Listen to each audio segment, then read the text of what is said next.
Hello everyone, welcome to the third video of Exactly Like You month. And if this is the first video you've ever seen on my channel, I'm doing themed months, and this month we're exploring the tune Exactly Like You. And we started out with a great solo played by Django in 1940. Then we did a solo of Stan Getz, and if you haven't seen those videos, they're linked in the description. And in this video we're going to take a look at another Django solo, the famous one from 1936.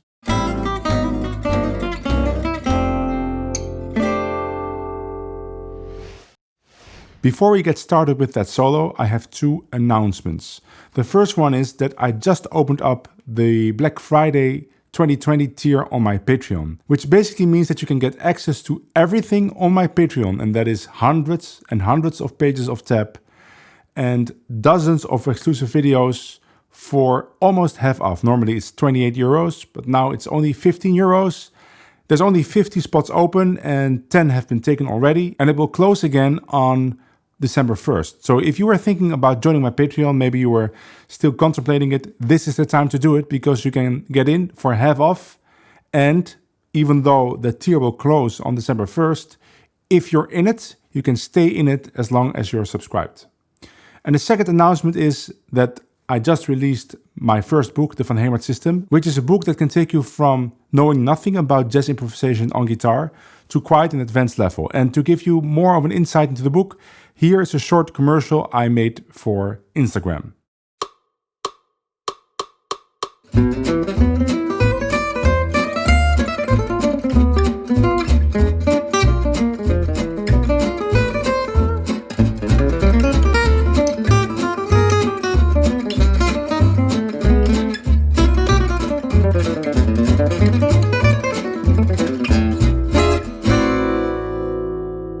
You just listened to a jazz solo on the chords of the famous tune Minor Swing. And if you are a guitar player and you ever ask the question, how does someone come up with all those notes, all those lines on a jazz chord progression, I have the answer for you, and I wrote it down in a book called The Van Hemert System.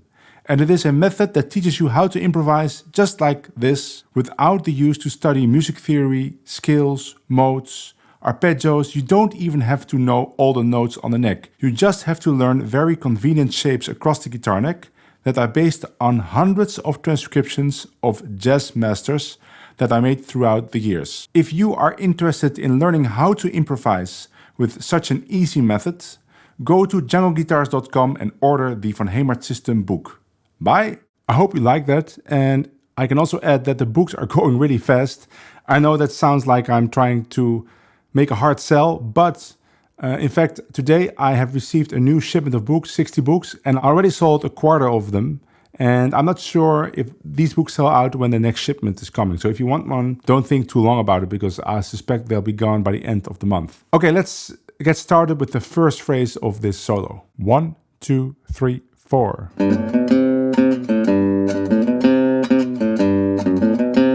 1, 2, 3, 4.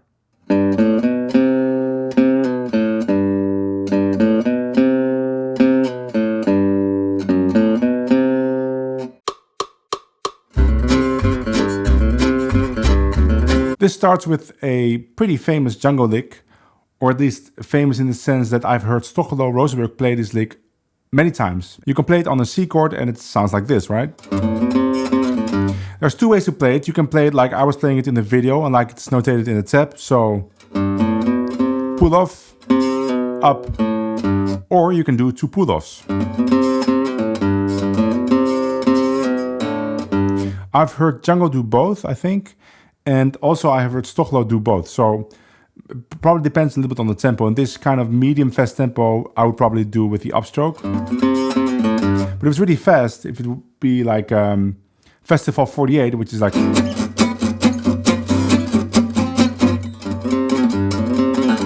you can do the two pull-offs. And then the last time he plays, right, to make the change from C to D7. So first it's a G, then F sharp. So you really hear that change to the next chord. And then we get a really fast lick, and that will be phrase number 2. 3, 4, 1, 2. 1, 1, 2.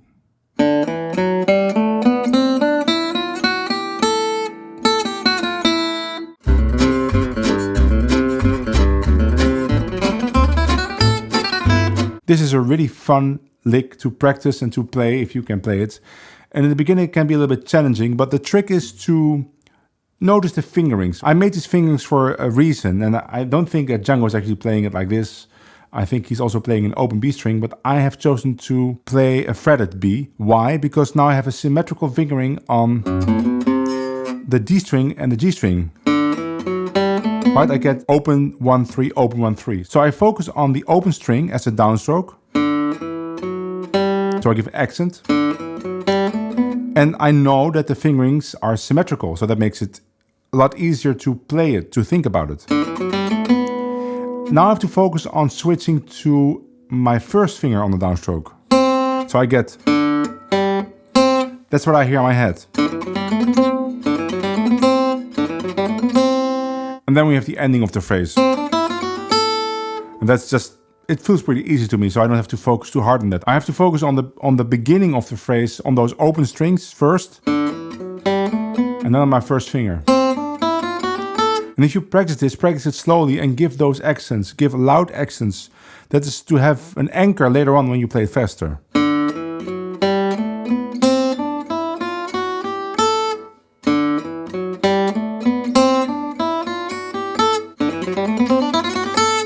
And then we get those 16th notes. Make sure that you make the distinction between the triplets before and the 16th notes now. So you get...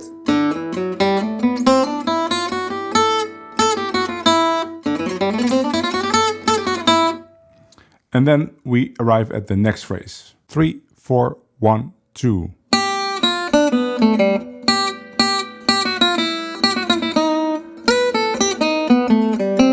1, 2.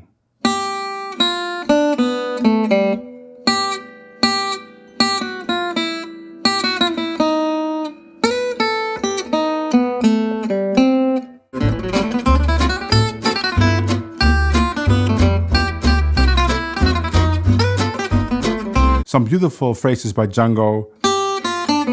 That's just a G7 lick. Nowadays people play this all the way down. Stuff like that. This is just the beginning of it. Again, make a distinction between the triplet and the 16th. And then we get this beautiful playing this G augmented sound. Now with the open strings it's really cool, of course.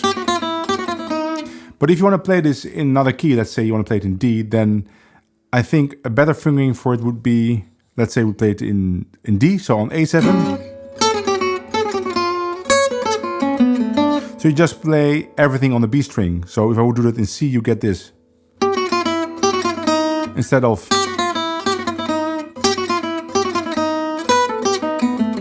Also keeps the lick contained within 6 or 5 frets, so that's easy to shift around. Of course, if you play this solo, play it with the open strings, but if you want to use this lick outside of this solo, then probably play it all fretted.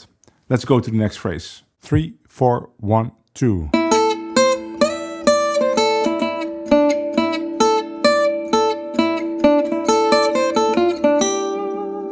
1, 2.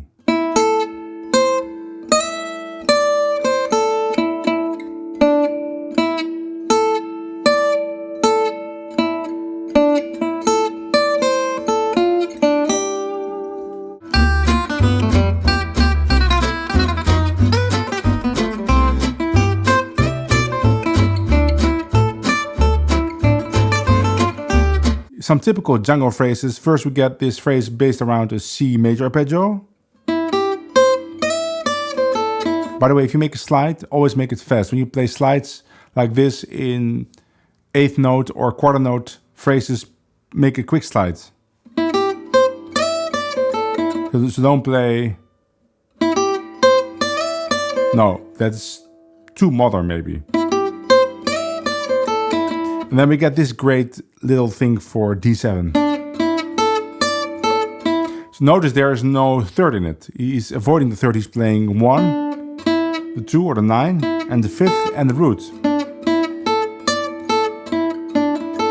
Going to D minor 7. Of course, the chord in the backing track is G7, but you can just think D minor 7 and play it 2-5. So he's doing that. He's playing D minor 7. And then we arrive at another great augmented phrase. 1, 2, 3, 4.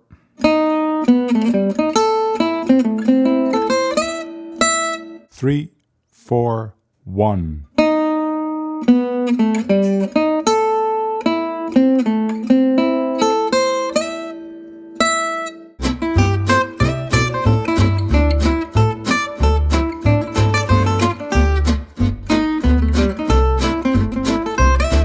So the augmented part of this phrase is a little bit tricky because you have to skip a string at an inopportune moment. Here. It's very easy to miss that D sharp. So my advice would be to notice that you can sweep from the D sharp to the A. So put your fingers down. And then we get A minor. And we talked about it in the other solo, the 1940 solo, where Django also played A minor multiple times on C. And also in the Stengett solo, where he played G minor on B flat, because they played a different key. So first this great augmented phrase, followed by resolution to A minor played on top of C. And then we arrive in the bridge. 1, 2, 3, 4.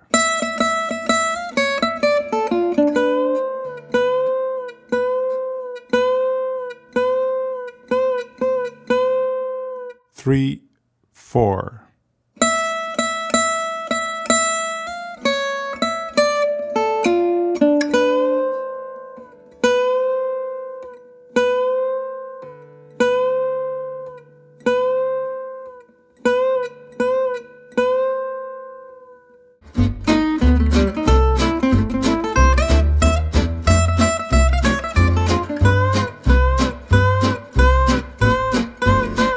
There's a hammer-on written on the third beat. And I was demonstrating that in the slow version, but in the clip I was just picking it because that's easier for me to just... So that I can play at this spot, I can play down, up, down, down. I find that easier than to do what Django is doing, and he's probably playing up, down, down, down. So you get 3 downstrokes in a row, which is very possible. That's the way Stockholm would do it. But I prefer to have 1 upstroke in that pattern on the A.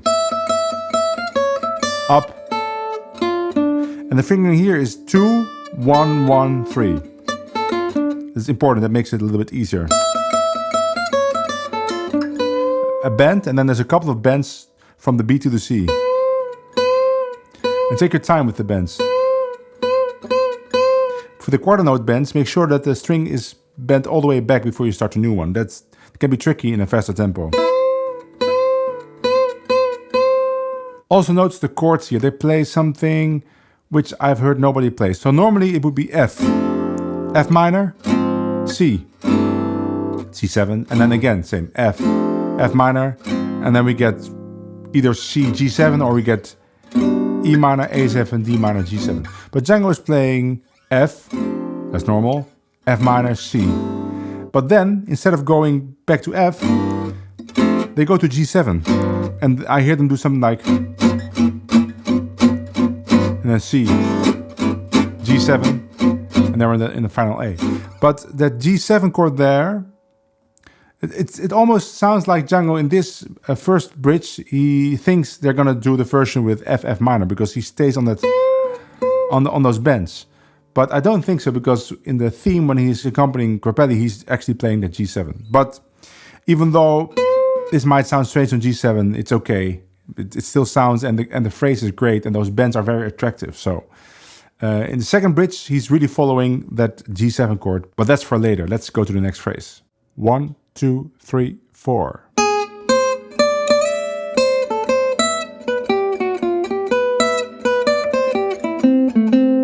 3, 4.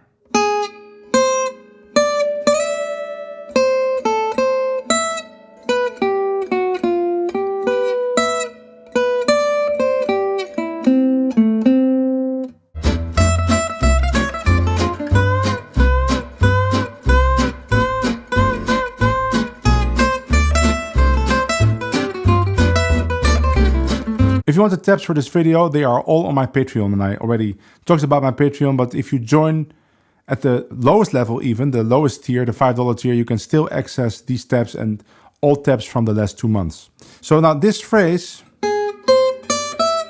it seems like he wants to go to F minor, right? So he's still thinking about the regular chords, but the rhythm section is not playing F minor, they're playing G7. So this is a little bit weird. You can also hear it in the clip. I'm playing it. It sounds strange in that first bridge to do that. But let's say the rhythm section is playing the normal chords and this is perfect. So you can still play it in a jam session. So it sounds like F minor major 7, right? Sounds like this sound. And then we get, that would be A minor, right? But it's C. So it's, again, he's playing A minor on C to G7. Great lick for G7. I would say that's typical Django thing to do that. So he's playing 7, root, 3, and then the 6 or the 13. So you get that sound. Resolving to A minor. Again, so it's one of his favorite tricks, playing that A minor chord on top of C. That was it for this video. Of course, there's more. There's the third A, and then there's a special. You heard me play it in the beginning of the video. And then there's a second bridge. But that will be for the second video about this solo. And that is, as always, a Patreon exclusive video accessible to my patrons at the $10 tier or at the $15 tier, the Black Friday tier. So if you want to learn the whole solo, it's on my Patreon. Also, if you like this video, please give it a like and consider subscribing. I'm trying to grow and it goes very slowly, but it is happening and I'm trying to reach that 25,000 subscriber goal. So if you can help me out, I would really appreciate it. And hopefully I will see you in the next video. Bye.